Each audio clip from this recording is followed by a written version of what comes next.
start to accelerate, and we'll see the green flag. We're racing here at Toronto in the Indy Light Series presented by Cooper Tires. Good jump for Colton Herta. They'll go 3 wide for second position. Nico Jamin gets into the wall, and Shelby Blackstock goes up and over the top of that automobile. 2, 3, maybe 4 damaged vehicles. Shelby Blackstock's car is heavily damaged. Nico Jamin is into the wall. Garth Rickards has come to a stop. Davey, absolute carnage there in turns 1 and 2. Yeah, first thing is going 3 wide through turn 1, not a smart thing on that first lap, and just nowhere to go. When you're on that third wide, whoever went out there third wide, we'll see a replay. I think it might have been Jamin. I'm not 100% positive, but just nowhere really to go. We're seeing a replay right now, and we see Kaiser has a good run. He stays to that inside. He's able to get underneath Uritia, but then it's Jermaine on the outside, just nowhere to go. I mean, and then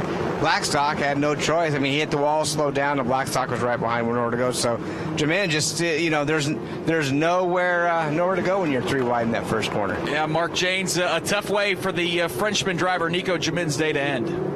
Well, Nick, the season started with a lot of promise. And really, right now, prior to this accident, he found himself 5th in points. But for Jamin, the midpoint of the season has been a struggle. 3 podium finishes, Nick, but none of those since the road course at the Indianapolis Motor Speedway. So the summer months have not been kind to his championship hopes. Yep, that is a season trending in the the wrong way. A lot of cars affected in that accident. It looked like Nico Jamin got into the wall. Shelby Blackstock went up and over the top.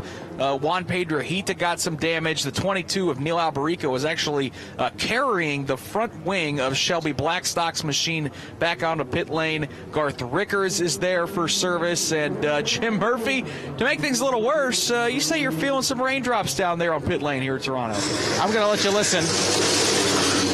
That's what a front wing sounds like when it comes scraping by us here underneath the car. But yeah, we've got a few raindrops in here. We did have cars in for service. It was Garth Richards was in. He's back underway, and we got some more updates on the other end of the pit road with Rob Houghton. Yeah, Jim. Well, we're down here, obviously getting barraged by some cars. There's the front wing of Shelby Blackstock jammed underneath the car of the 22 of Neil Alberico and Nick Yeoman.